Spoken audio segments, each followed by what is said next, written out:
welcome inside the Red Earth Productions studios for another edition of YBMcast. And as always, on this Thursday, I have with me Matt and Kevin. Guys, how we doing? Doing good. How about you? Great day. I look good, baby. It's a normal day for you, Yes, though, you right? do. That's right. That's right. We keep the moneymaker working, right? Hey, that's the way it works around here, bro. Whatever makes you sleep at night. As always, YBMcast is powered by Game 7 Baseball. Game7baseball.com. Did you like that one? That was good, too. Your radio voice is getting better. Thank you.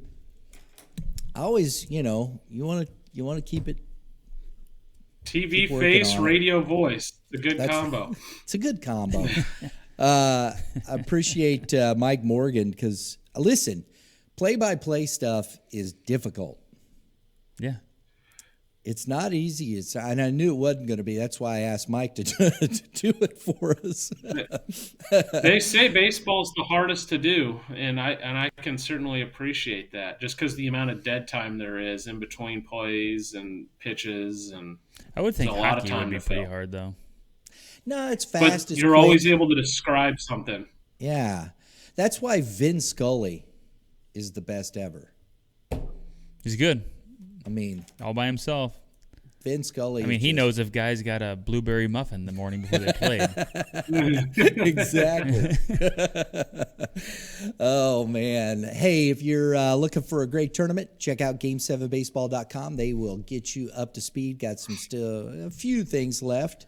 Pretty much sold out. Midland Bandits, Midland Invitational coming up.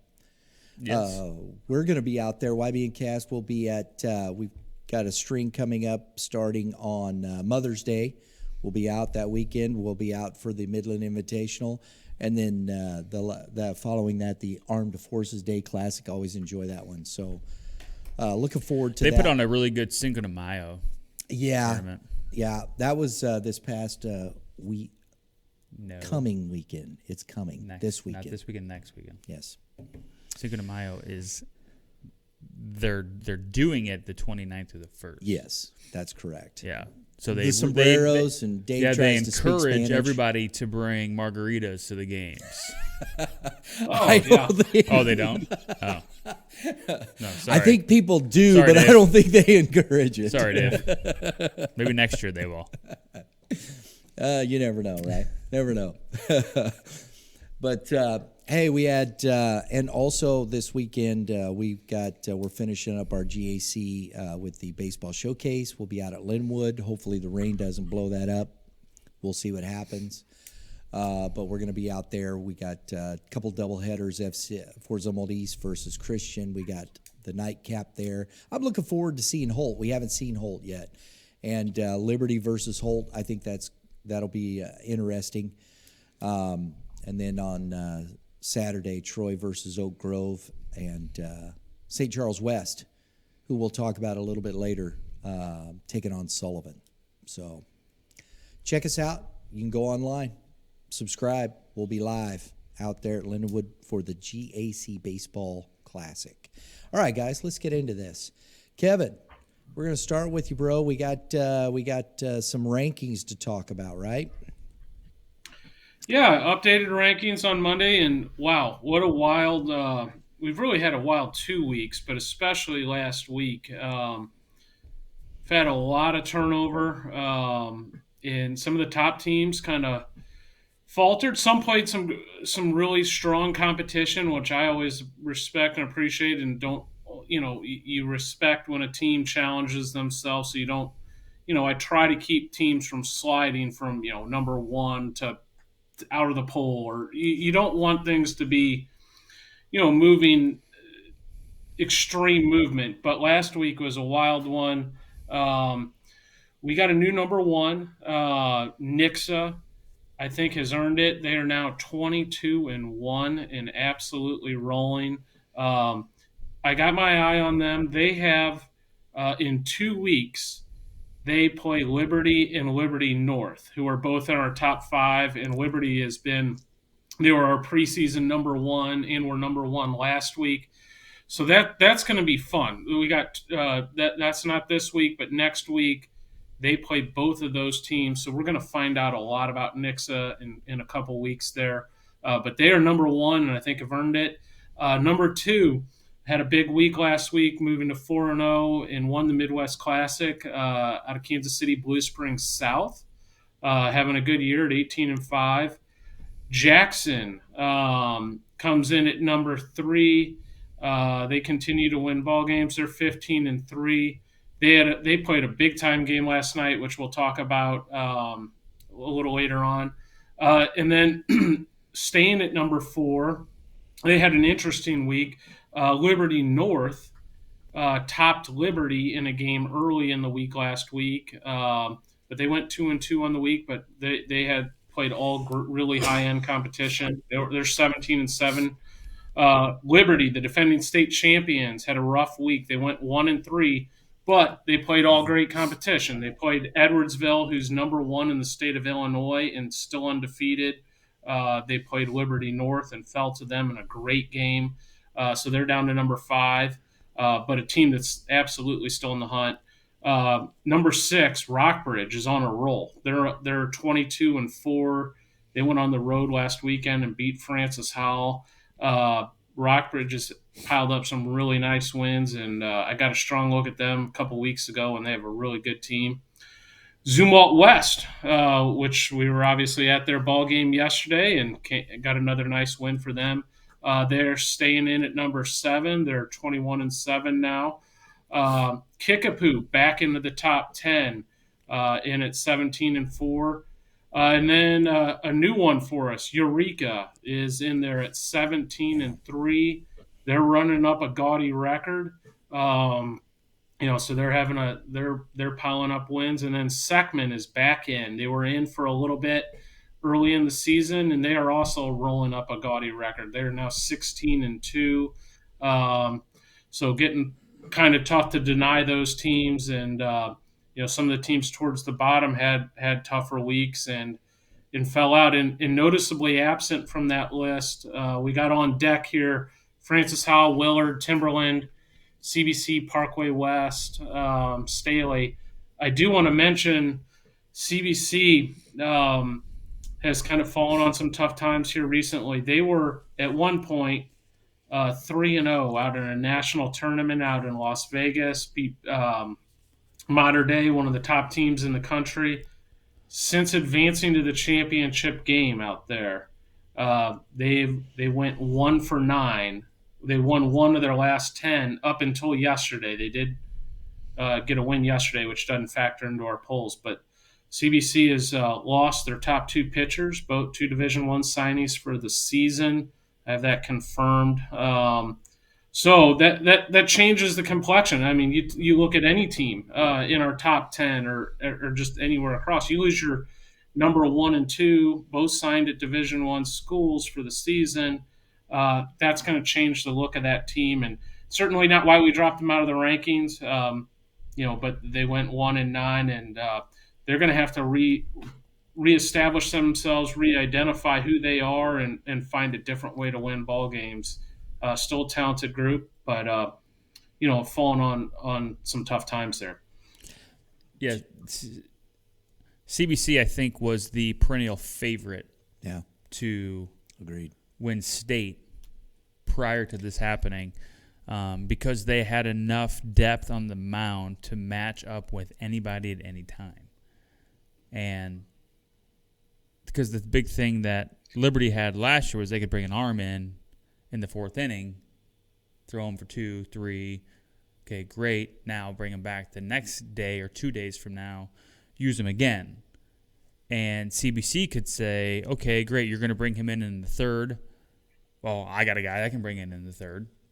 And it just didn't matter to who you played with them. But this changes the complexity of their team, obviously, and who I think we would think could make a serious run. And I think putting it in perspective, because we were talking about this on air yesterday, we were talking about it before the show here.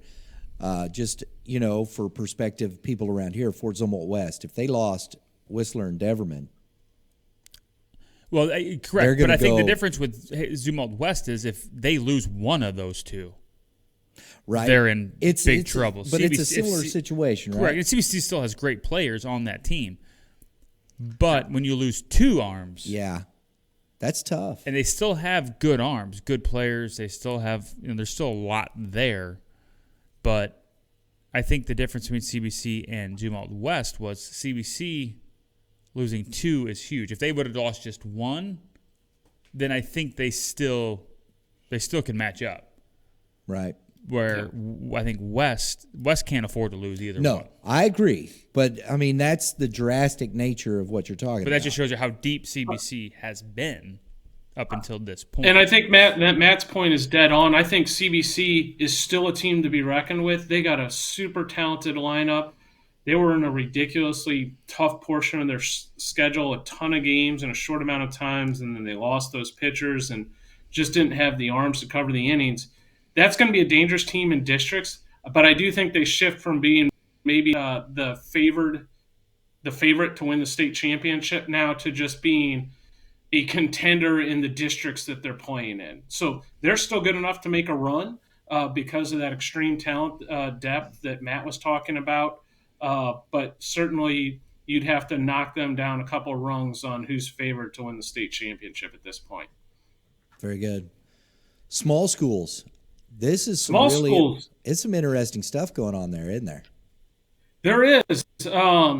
Kennett has really hit their stride. They had a big win last night over large school Jackson in a game we can talk about in a little bit. They're rolling right now, firing on all cylinders, staying at number one. Southern Boone, they're up to 22-1, have been super steady. And those two teams have kind of been at the top all season. So that the small school has been a little more consistent. Logan Rogersville, they play a great schedule. They're 14-3 heading into this week. They're in at number 3. Pleasant Hill is doing a nice job out of the Kansas City area. Summit Christian, also out of the Kansas City area, is 14-1. John Burroughs is doing really good this year. I've seen them twice now. They're 13-2. They're beating some larger schools. I saw them beat MICDS. I saw them beat have some nice wins. That's a team we need to keep an eye on. Another team out of St. Charles, St. Dominic's is on fire right now. And they're a team that's going to be fun to keep an eye on come postseason time. They have an extremely talented group. They might be better than their ranking, but their record right now, I think I have them ranked appropriately, but I could see them outperforming their ranking. That's a team that could definitely make a strong run in the postseason, coming in at 18-5.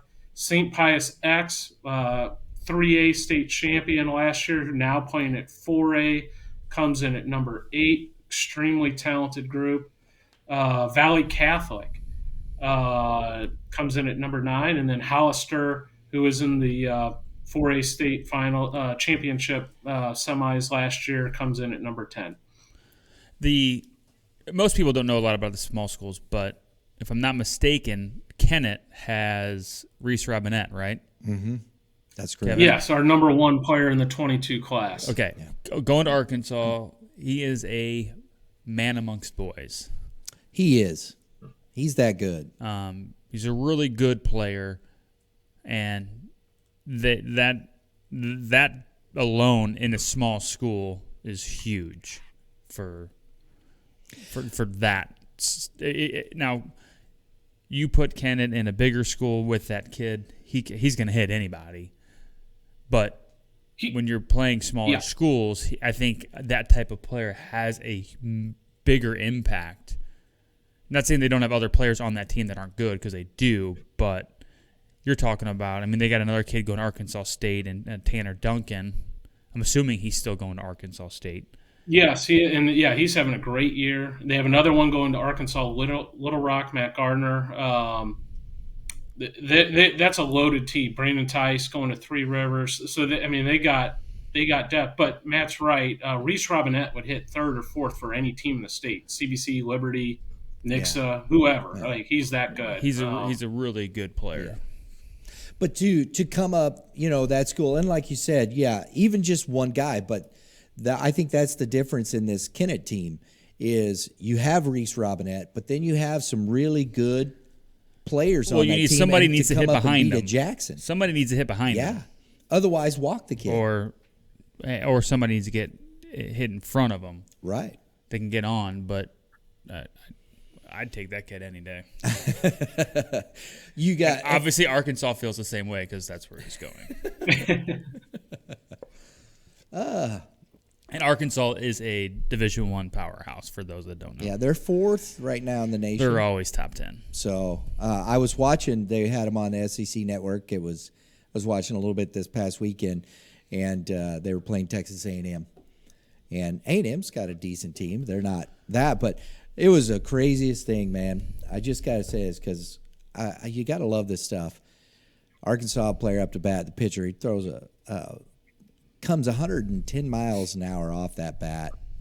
And it's one of those where you just like it right back at the pitcher.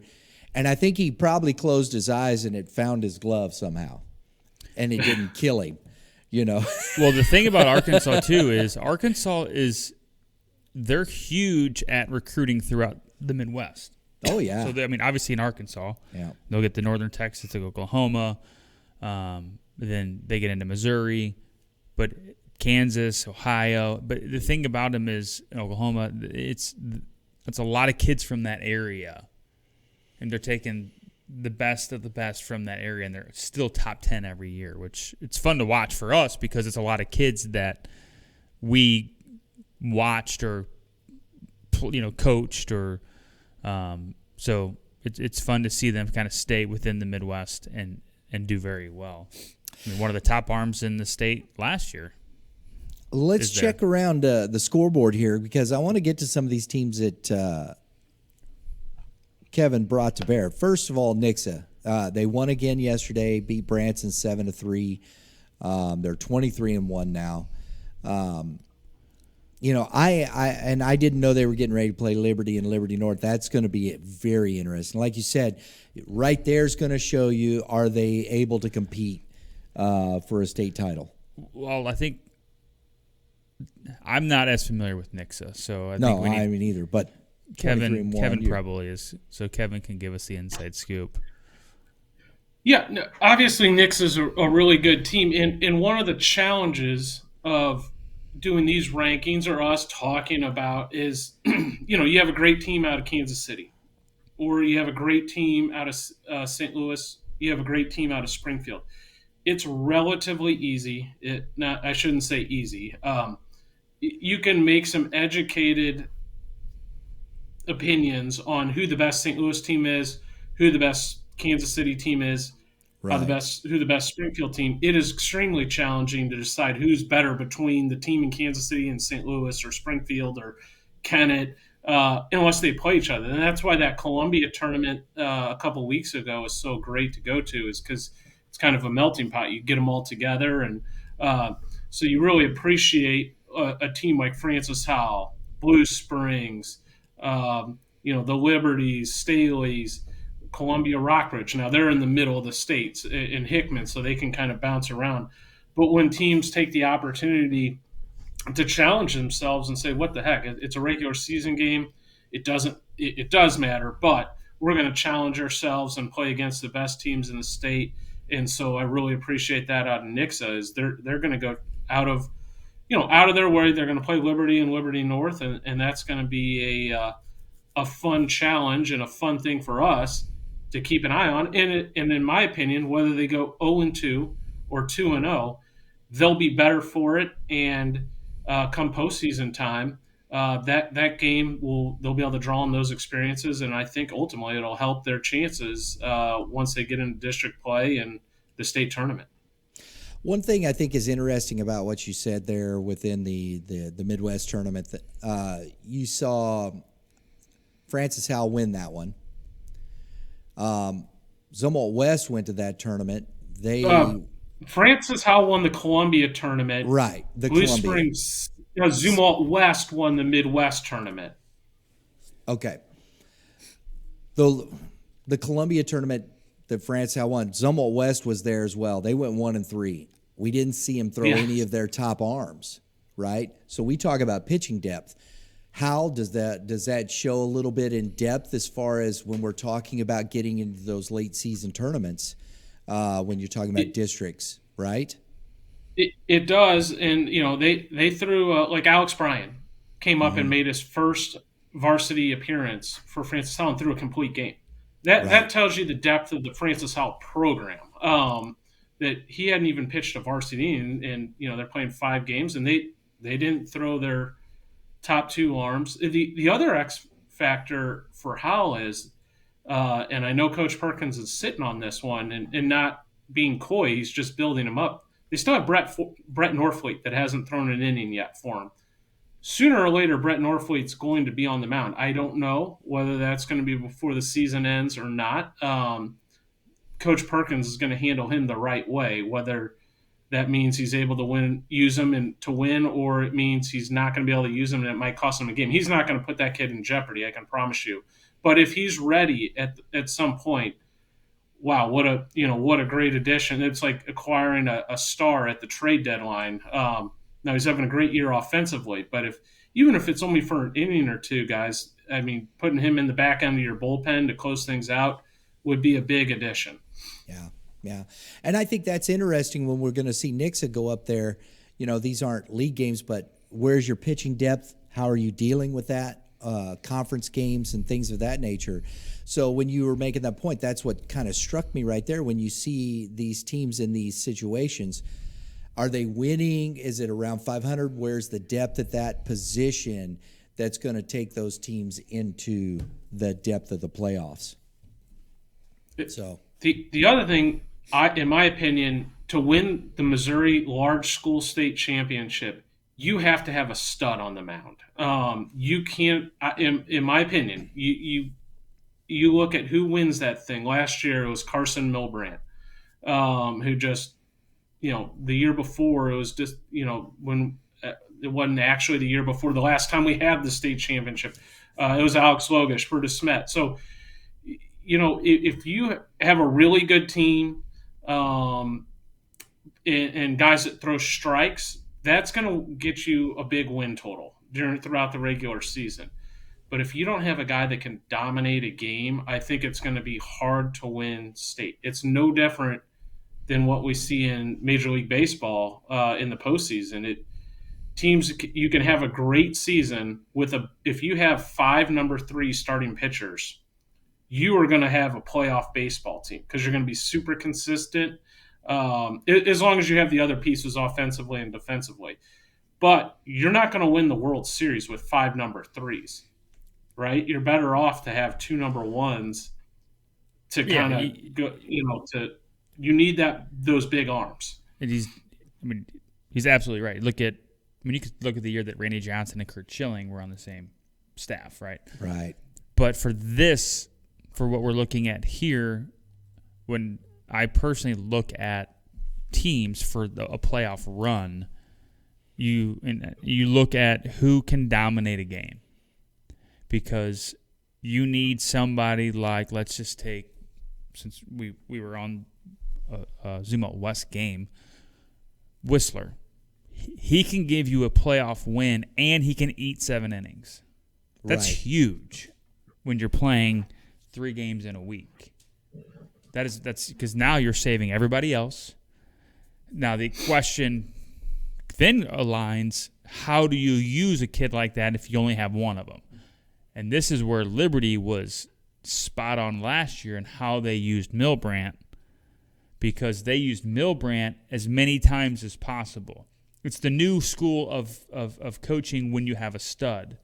I mean, look at what Tennessee does with the kid that's throwing 105 out of the pen, 103, whatever he is. He comes in the 4th, 5th inning because that's where the game's won for them. Yeah. Because he knows, okay, our starter's struggling. We're tied 1-1. He'll come in, throw 2 innings, 3 innings.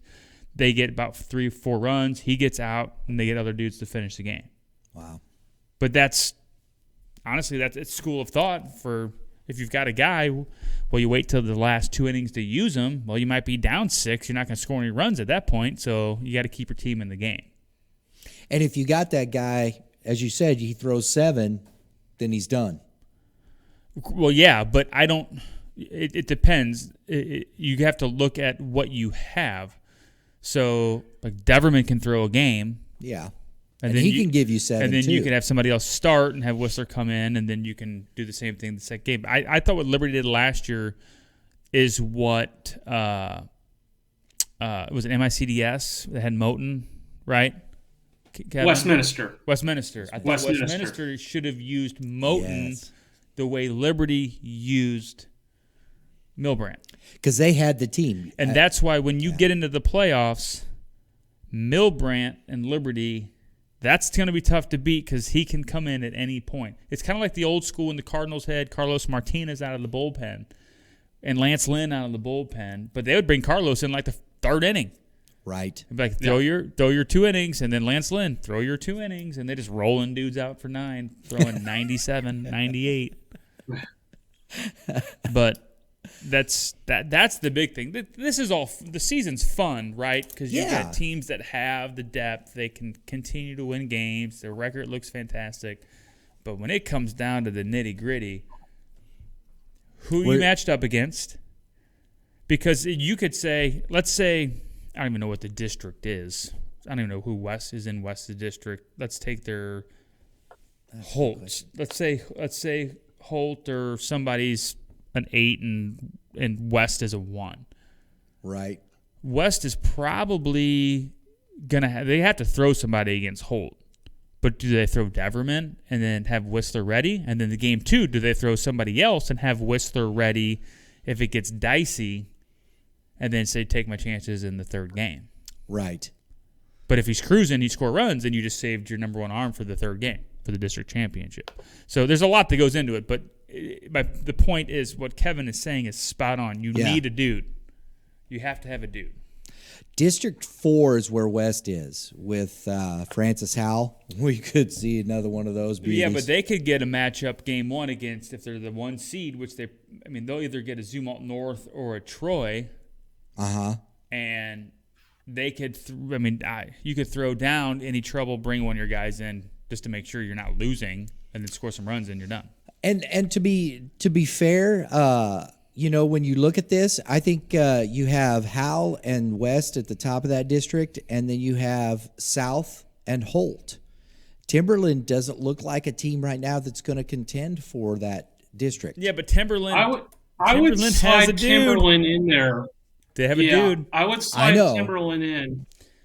But and they have acquired some credit. Like, if you're going to seed this out,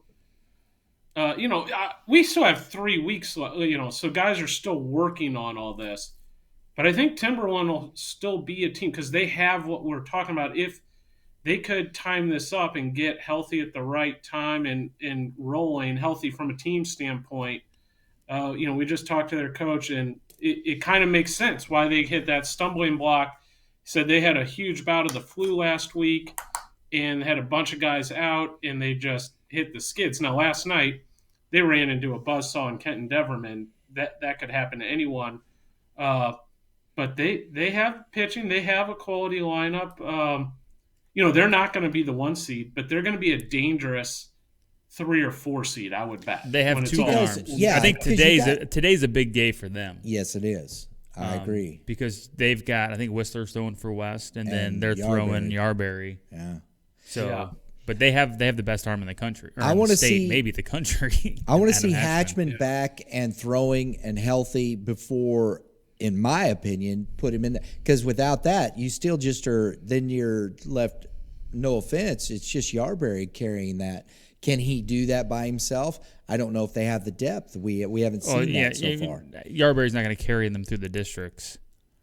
So you're going to have Hatchman. I think they're going to need Hatchman to get through the district. Yeah. So that's. But I think today is going to be a good test for them with Yarberry and the. And I'll tell you the other kind of the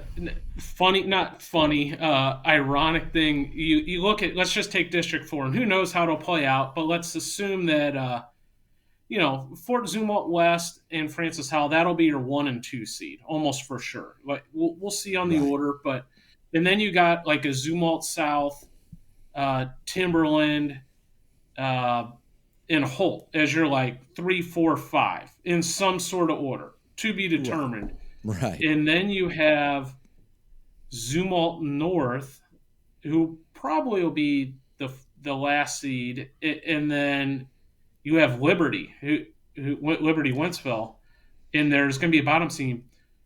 Whoever finishes second, they're going to get Seth Bennis in game 1, Right. who's one of the top arms in the area, striking out, like 12, 13 guys a game.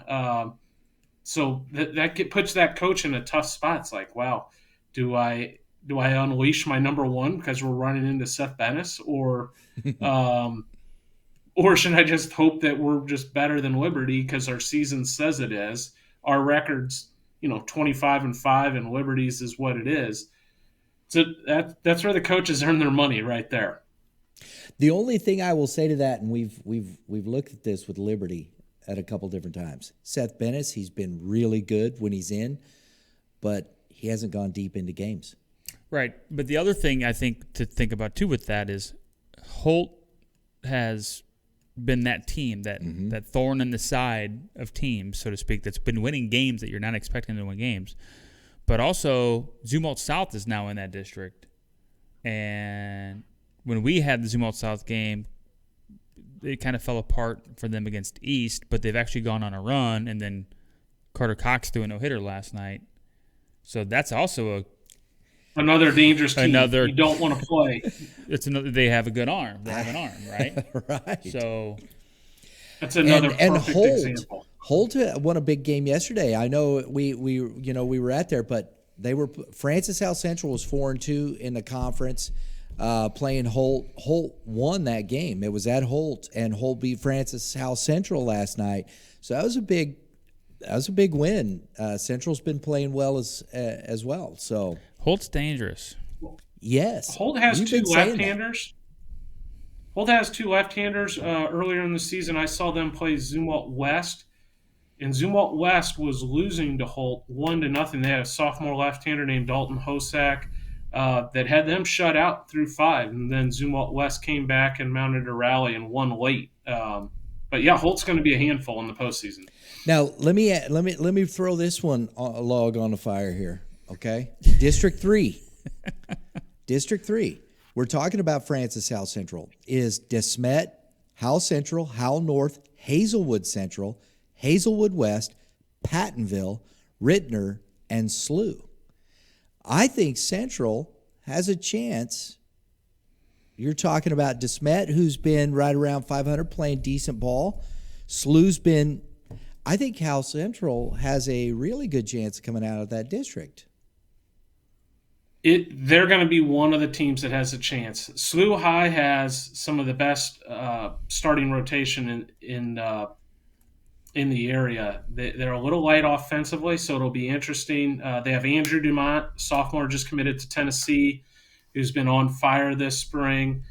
Garrett Shears, their number 1, who's having a big-time spring, sitting on big multiple D1 offers. Jack Dumont, senior lefty, signed at St. Louis U.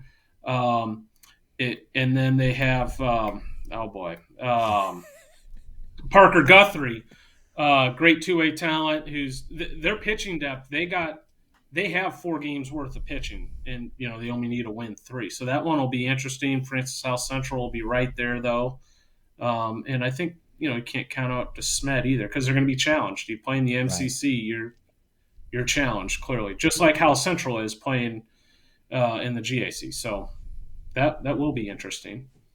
It is a little bit more forgiving. All those teams might have a little more forgiving opportunity in Game 1 than there are in District 4. Agreed. So I thought that was an interesting look at that. I think it's worth talking about. And as we're going down, I know we still have some time left, but it ain't that much time. We're into May, basically. I mean, it's 3 weeks isn't very long. No. And as you said, Liberty had a bad week, went 1-3. I know it's good competition, but that's tough on your seeding. Correct, guys? Yes. They're going to be either the one or the two. They'll be on the opposite side of Liberty North, however it's sliced. But if you're those guys, you don't want to have to play Staley and then either Liberty or Liberty North, depending on which team you are. So, yeah, being the one seed's a big deal in District 8. You want to earn that one because Staley 100% could win that district. I wouldn't call them the favorite to, but that's a great program, and they're a really strong team. They're maybe I don't want to call them a year away, but they are a young team that is going to be around for the next couple of years. So, you would prefer not to have to play two challenging games to win your district. You'd rather just have to play one. So that's where earning that one seed's a really big deal. Let's take a look at some of these Class 5s now. We've talked a little bit in the past. Pacific is 13-1 in Class 5. I don't know much about them, but you see the record. They're winning. You have Willard still going.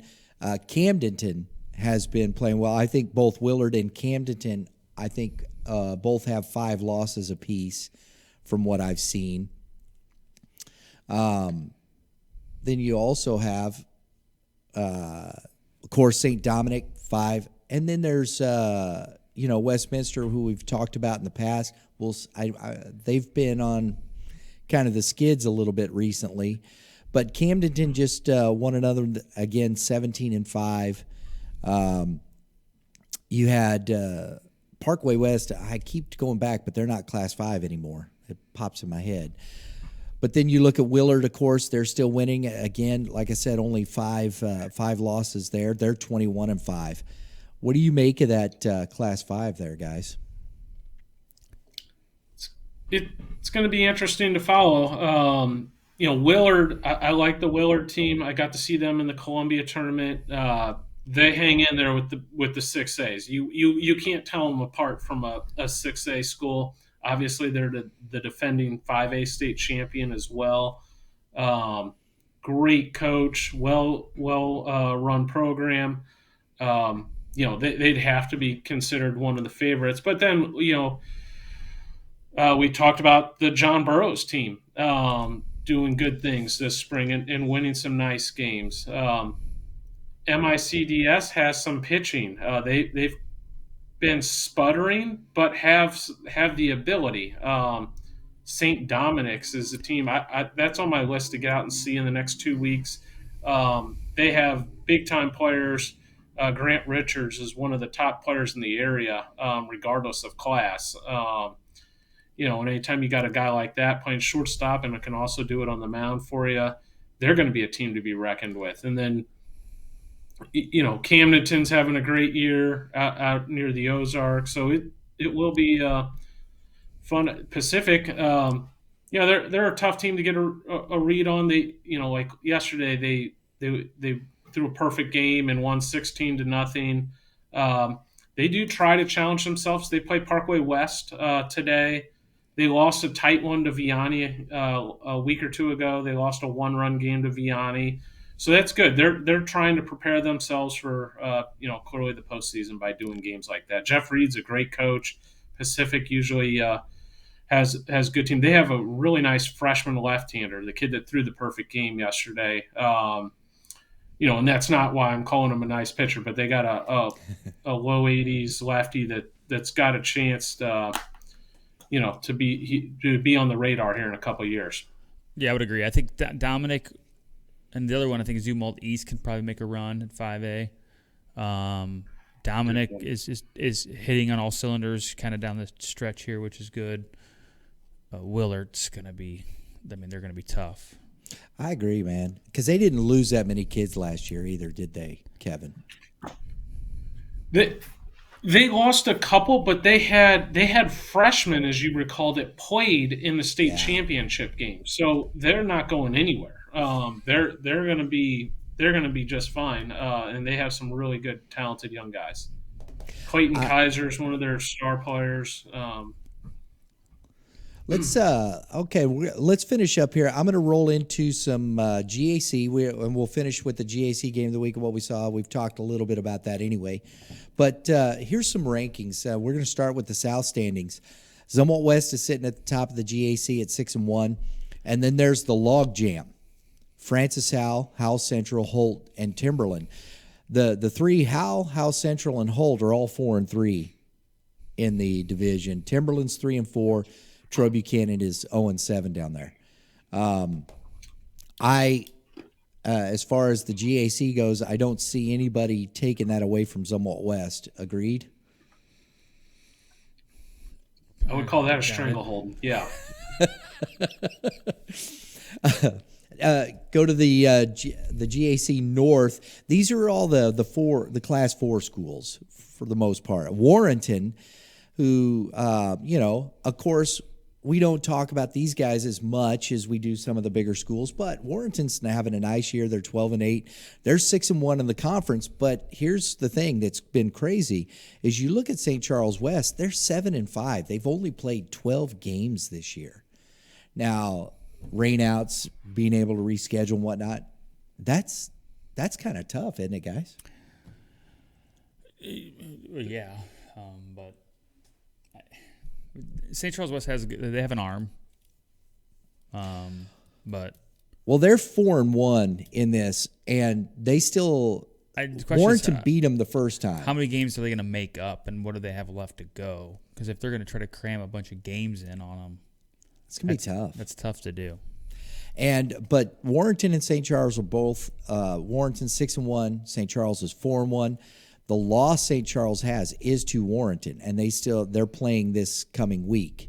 So that will decide who wins, in my estimation, unless somebody falters. But we'll have the leg up on the North Division. And then we have the GAC Central. There it is. And again, Zumwalt East, Zumwalt South. Zumwalt South is atop that with a 5-2 record. East is down below that, 5-3, because East just lost yesterday to Howell North. Yeah, that's a tough loss, in my opinion. I mean, losing to Howell North down there, 1-5. Washington's 4-5. They're kind of an enigma. They're a 500 team, and they play that way. They'll win one, lose one. They lost to Zumwalt North yesterday, 2-1. So, and Liberty is sitting down there at 4-3. They have a good conference record.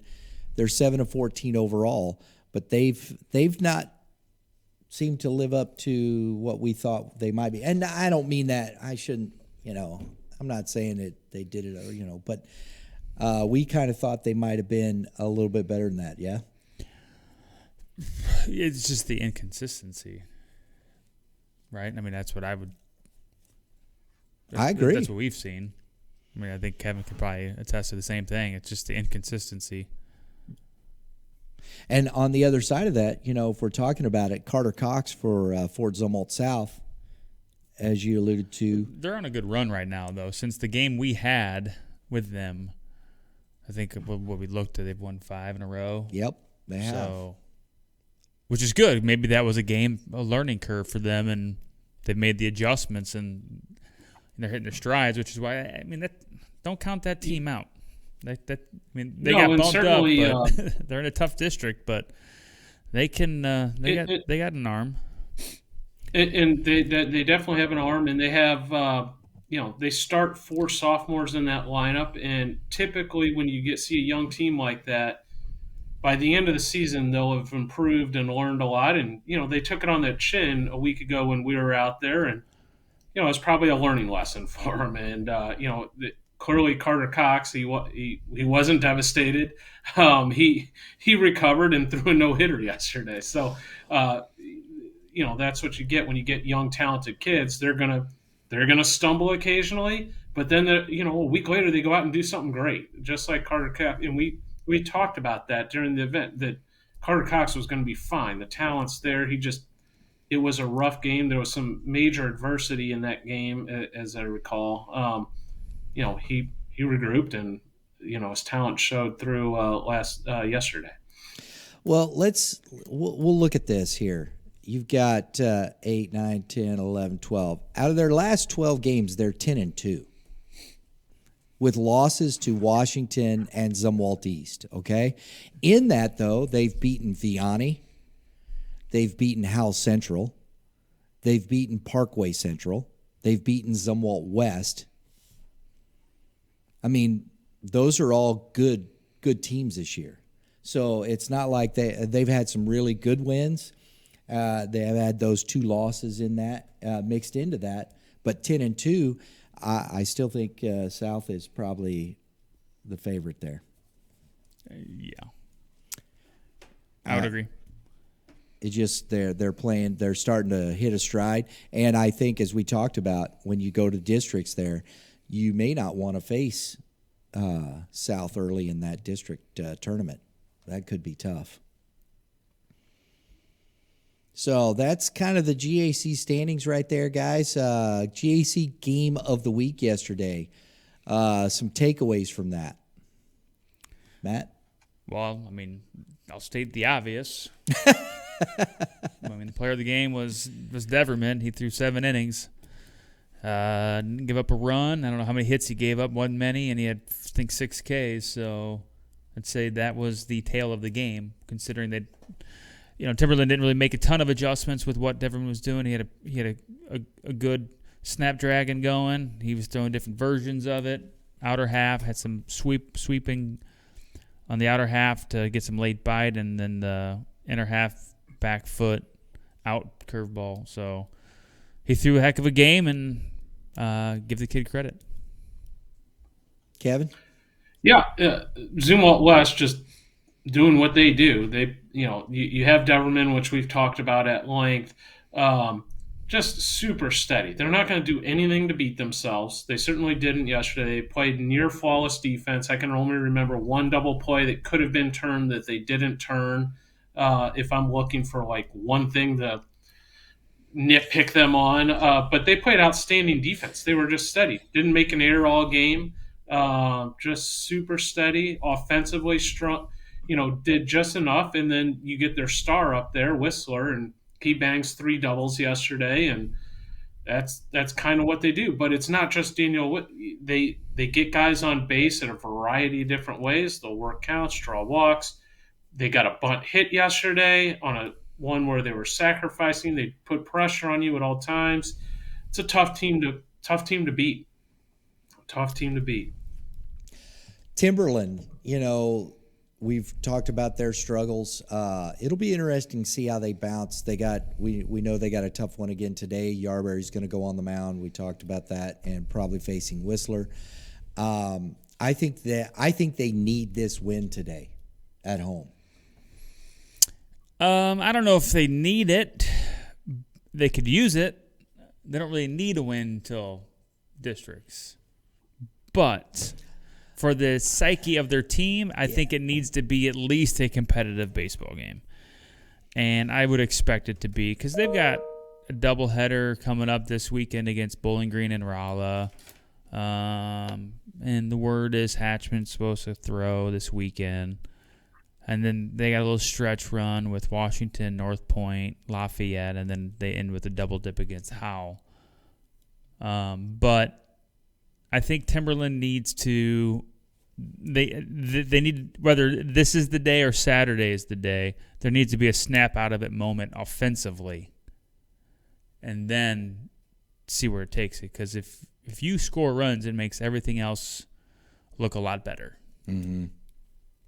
Yeah, I don't disagree. Yeah, I was about to say, Adam Wainwright could have pitched for him yesterday, and at best we would have had a 0-0 tie.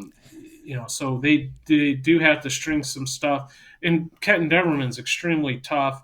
But, in that district that they're in, you're going to face an arm. It might not be Deverman, but all those top teams have arms, and even Liberty Wentzville has Seth Bennis, who's certainly one of the top arms. So finding a way to scratch a run or two is going to be important. And they got capable guys. We've talked about it. We met with Phil McGowie after the game. certainly one of the top bats in the conference. So they got the pieces.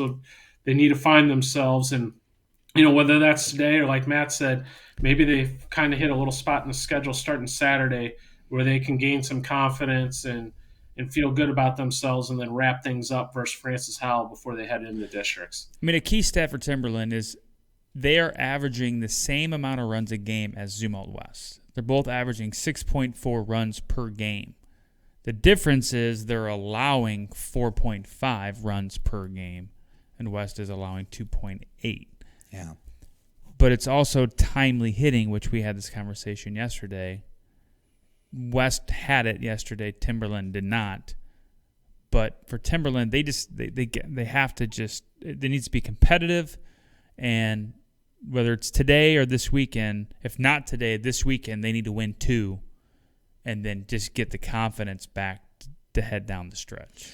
And to your point, West yesterday, had 2 or 3 2-out hits, 2-out RBI hits? 6 runs. First 6 runs were 2 out. There you go. That makes 2 outs. Yeah. That you want to talk about a dagger killer, buddy. That one hurts. It does. It hurts. You're As right. Kevin said, there's a place in heaven for a batter that can get a 2-out RBI hit. Yeah. Oh, man. Guys, good stuff as always.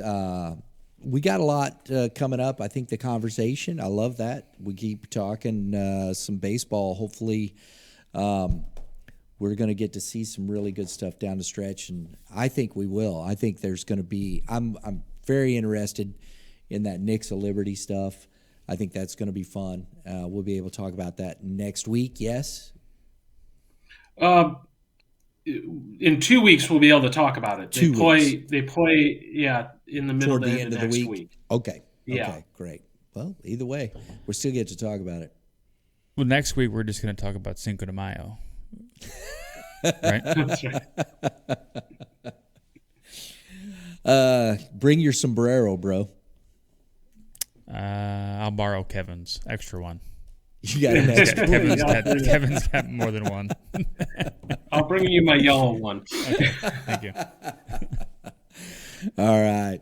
Hey, guys, thanks for tuning in. We appreciate it. Hope you enjoyed the show. Comment below. Love to hear what you have to say. Check out, you can follow Kevin on Twitter and Instagram, PBR Missouri, at PBR Missouri and at PBR Moulder. So make sure you get on there and follow. You can follow Matt if you want to, at Midland Baseball. You could follow Midland Baseball at Midland Baseball. That's true. I'm sorry, because you're you're not me. Yeah. But if you want to see what's going on with Midland Baseball and what's going on there, you can follow them at Midland Baseball. That's Twitter and Instagram, right? Twitter, Instagram, and then Facebook for all the old people. All the old. That's today's MySpace. It's probably true though. Yeah, you're not wrong. I don't think so. There you go. Hey guys, all you pitchers keep their own strikes, and you hitters Hit them where they ain't. That's good advice, and we will see you next time.